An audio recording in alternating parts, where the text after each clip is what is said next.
As Pastor Bob said, I've been working with the Michigan delegation for the past 4 years, I think it is. We were elected back in 2019 by the Michigan Conference. I think I was elected in like the last vote at the last day at like 10 o'clock at night. But I've been working with the delegation. For us, we've been working not as general conference delegates and jurisdictional conference delegates, but as just one delegation. So I just want to give a little bit of history of how this all conversation started. So this has been a conversation within the church since the 70s and 80s. This has been something that has been talked about for years. This isn't something that just popped up new. Back in 2016, there was the legislation to come up to talk about human sexuality. And that's when the Council of Bishops looked at it and said, something needs to be worked on this. This is something that's been talked about for a long time. So they created a special committee that would look at the three options that would be available for us.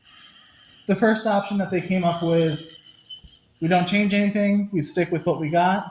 The second option was to repeal the wording of homosexuality within the Book of Discipline, and the third option is where we are right now, with a little bit of a stronger stance on prosecuting, not allowing those who are identifying as LGBTQIA plus people as deacons and ministers. That was adopted in 2019 at a special general conference down in, I think it was Alabama. So that's where that came out.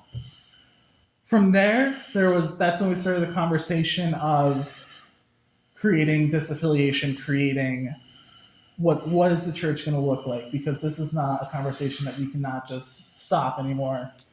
These are people's lives that we're talking about. So that's where this whole paragraph 25 something, 2550. I just noticed paragraph 25. That's how I hear it all the time. But 2553 came about, and when they came out with that in 2019. It was with the understanding that something was going to happen in 2020. 2020 comes, COVID hits, we decide, all right, we're going to postpone to 2021. 2021 comes, we look at COVID numbers again, General Conference is canceled again. So we push it was supposed to be 2023. We couldn't get the visas for everyone to come over, so General Conference is not just the United States, but it's the United States and our European people and our African people and our Asian communities. They all send delegates as well. So because the visas for some of those countries were $50,000, for the church to put up that kind of money at that time was not viable. So we're hoping within 2024, the 2020 postponed General Conference will happen. Because of how it is called the 2024 General Conference, there was a question of, do we have to elect new delegates? The Council of Bishops ruled that because this is the postponement of General Conference of 2020, even though postponement is not in the title, we still are able to work with the delegations that we have. Right now, we are waiting on what legislation will be brought forward. The question is the legislation that was brought in 2020, is that going to be brought to 2024, or does everything have to be resubmitted? I believe the Council of Bishops is working on that right now. I know they just met recently for their quarterly meeting.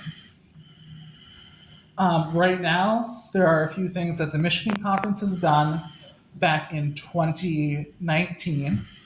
So in 2019, the Michigan Conference made a promise to its LGBTQIA plus clergy and deacons saying, if charges are brought up against you, we are not going to spend one dime on the prosecution, the trial, all that stuff, just to give them a little bit of protection. Because there was so much going on and so much unknown, we didn't want to hurt anybody. So that's where the Michigan Conference stands right now. I think our last straw poll was the Michigan Conference was a 70-30 split, 70 being wanting to stay within the United Methodist Church, 30% wanting to leave. Now we'll see in about a month, and Traverse City where we'll stand again. I'm pretty sure there's going to be a straw poll again for that. What I have seen as a delegate is there's been a lot of legislation brought forward of how disaffiliation is going to work. One thing that I have seen is, and this is my personal favorite one, I'm just going to let you know. So I'm showing a little bias to this one, but it's to create the United States as a regional conference. So right now, Europe is considered a central conference, Africa is considered a central conference, and Asia is considered a central conference. As a central conference, they are able to take the Book of Discipline and change it as they see fit for their context. So the European, the Asian, and the African Book of Discipline is different than our Book of Discipline. They can look and they can say, we want this, this, this, and this. But for them, looking at the United States retirement that's in the Book of Discipline right now doesn't make sense for them to keep it. Right now, a general conference is about 2 weeks, and about a week of that is just working with things that are U.S.-centric. So that's working with anything that's to do with United Methodist Churches in the United States, the pension, the retirement, whatever that looks like. Creating that as, if we take the U.S. and make it a central conference or a regional conference, what they're looking at is then the United States can take a look at the Book of Discipline and change it for how they want to see it. This is also within the Christmas Covenant that Michigan and I think in the Philippines submitted to General Conference back in 2020 at the start of the pandemic. In March of 2020, we all met in, I think it was Asbury College, and we had a special annual conference called where we were able to vote and send this legislation to General Conference because it was submitted too late.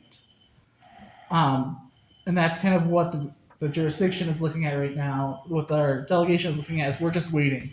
We're sitting and waiting. What's our legislation? What we're we working on? What's the finance going to look like? I know we're looking at redoing our social issues is another thing. So in the Book of Discipline, we have, I want to say, 26 different social issues on different topics. So we have stuff on abortion, gun control, immigration, science, things like that. Where the United Methodist Church has made a stance on that. So that's something that we're working on. So there's a lot of moving pieces with General Conference. It's not just, okay, how are we splitting? Also, fun fact about General Conference, there are, I want to say, at least 5 plans for separation, and the plan we go with depends on what's voted on first.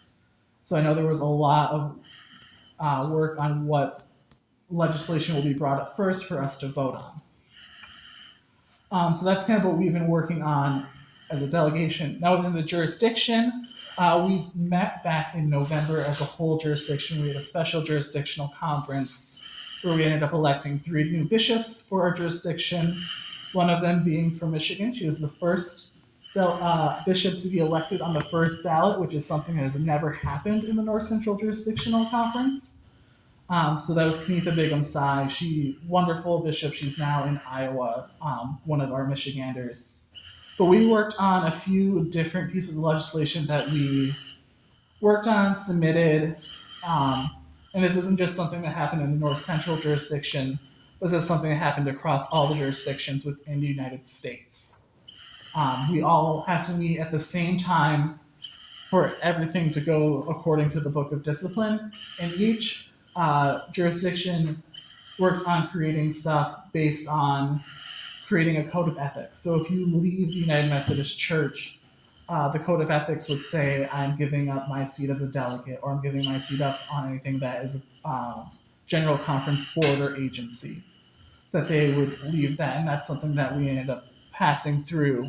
The next one we worked on was leading with integrity, so making sure that we are pushing forward positive legislation. We're working on making sure the church is staying put, so that way if people who have left the church, they're not putting legislation forward to where the church will just crash and burn.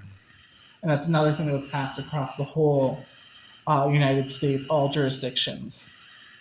The next one was the support of creating a U.S. regional conference. So that'd be making sure that we could work with the Book of Discipline how we see fit, what works in our context. And then we also worked on making sure that we are keeping our LGBTQIA plus community members safe, that they are respected, and that they are able to still become pastors or deacons, that they can work in the church, because that's what the church is. We're a melting pot of people, and if we create a table, the table should be everyone has this equal same voice, and that's what we want to see right now. That's why we passed a few of this legislation. For me, I am in a group called Staying United Methodist. I will put that out there. We always work together. We have a WhatsApp group chat. So when things are working on with annual conferences, jurisdictional conferences, general conferences, the correct information is being spread to us. That they might post something and they're saying, "Hey, this news article came out. This is the rebuttal." When you're looking at what's going on with the United Methodist Church, always use trusted sources to make sure it's coming from UM News, it's coming from bishops, it's coming from district superintendents. The WCA, which is the Wesleyan Covenant Association, has done some harmful attacks going off of things that they're just making up.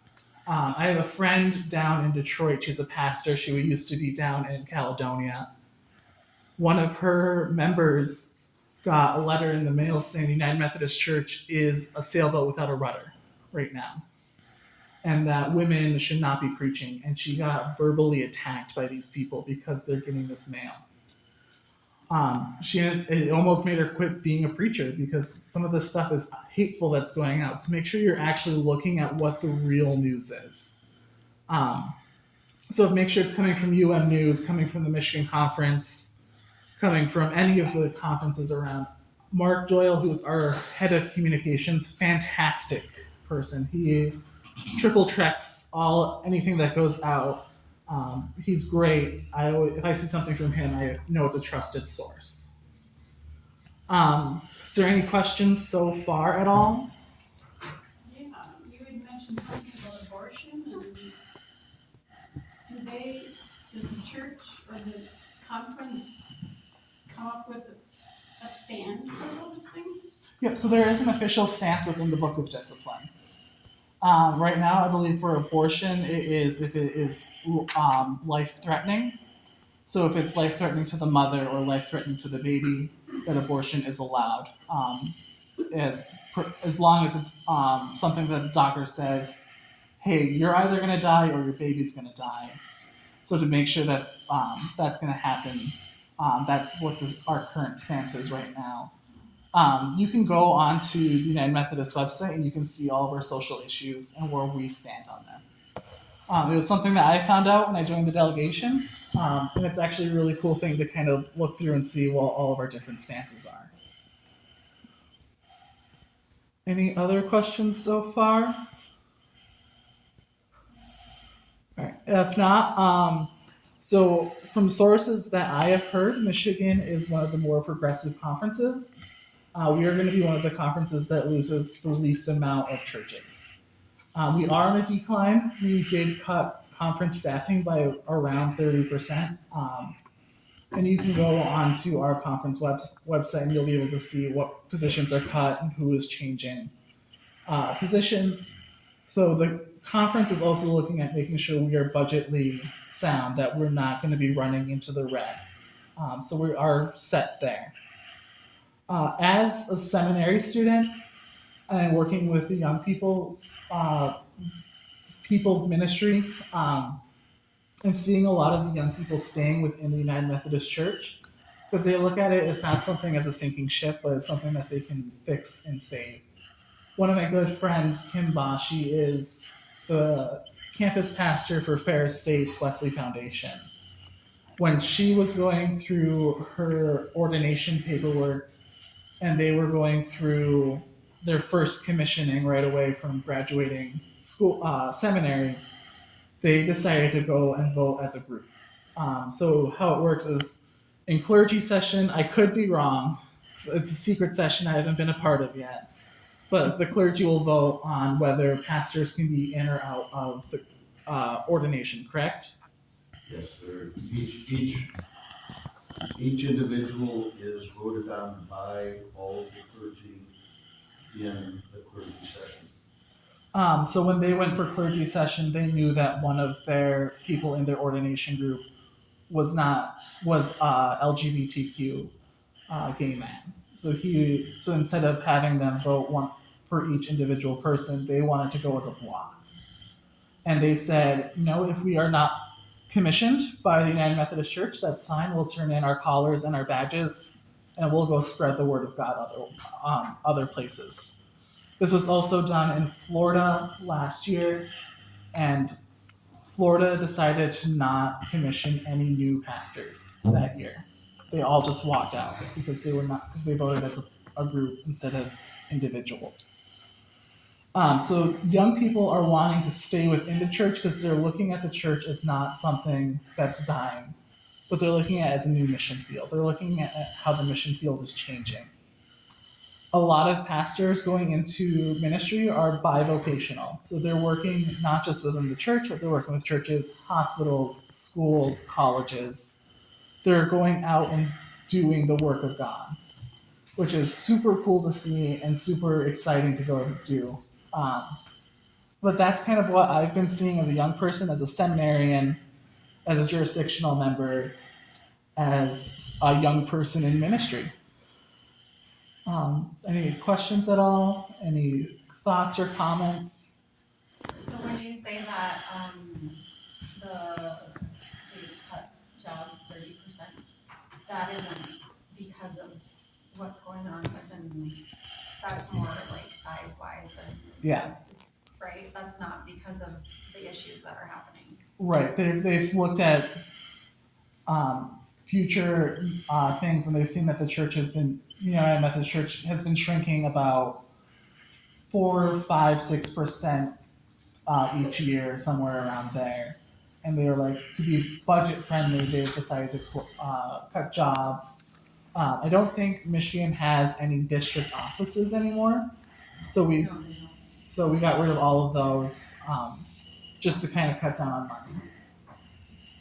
So some of the cuts have come as a result of anticipating the number of congregations that are leaving the conference and the loss of revenue that will come to ministry shares, and therefore they're anticipating that this will, as they're reshaping the conference staff, they are looking at both the split that is taking place as well as the shrinking number of